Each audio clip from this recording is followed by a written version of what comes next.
I don't normally make videos about breaking news, but this week's endometriosis announcement is important because whilst everyone is talking about the new NHS tests, almost nobody is explaining what they actually mean for you. Honestly, I think all of this is really positive news. It's a genuine step forward, but before we celebrate too soon, there are a few important things that every woman with endometriosis should understand. Firstly, this is progress. For decades now, we have relied on symptoms, imaging, and in many cases surgery to reach a diagnosis. The idea that we may have reliable, non-invasive tests is genuinely exciting, but these tests aren't replacing everything else. NICE has issued draft recommendations for these tests to be used in the NHS over the next 3 years, whilst more real-world evidence is gathered, and that's an important distinction. Secondly, neither test tells us where the endometriosis is, how extensive it is, or which organs are involved. They can't replace the information that imaging, specialist assessment, or surgery can provide. These tests are designed to add information, not provide the whole picture. The thing that concerns me most actually isn't the tests themselves, it's what happens after the result. Because a test is only as useful as the pathway that follows it. And that's the part that hardly anyone's talking about. If someone has a positive result, they still need access to clinicians who understand endometriosis.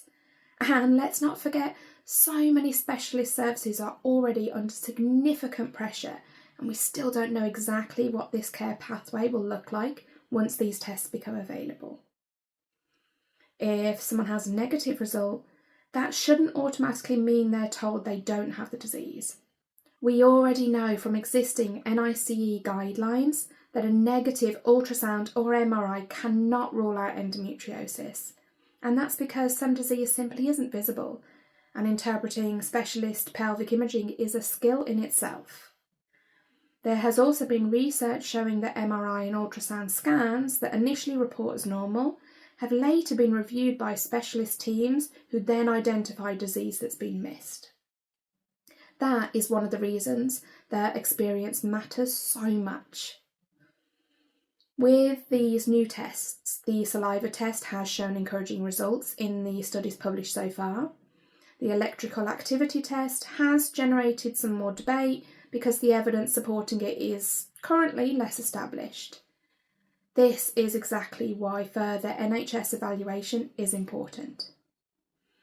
As someone who spends so much time reading all the research and sitting with women living this every single day, I don't think we should respond with either blind excitement or unnecessary fear.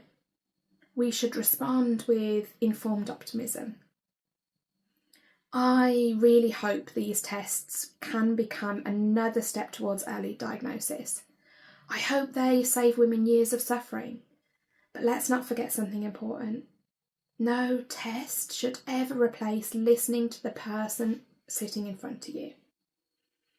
If your symptoms are real, they deserve to be taken seriously, whether one test is positive, negative, or somewhere in between. Progress doesn't mean we stop asking questions. It means we keep asking better ones. Women deserve both better tests and better care. I'd love to know, when you first saw these headlines, what was your initial reaction? Did they give you hope or did they leave you with more questions? Let me know in the comments. I genuinely love to hear your thoughts on this. And if you know someone who's excited by this week's news or perhaps feeling confused by it, feel free to send this to them. I think it's so important we celebrate the progress whilst also understanding what it actually means.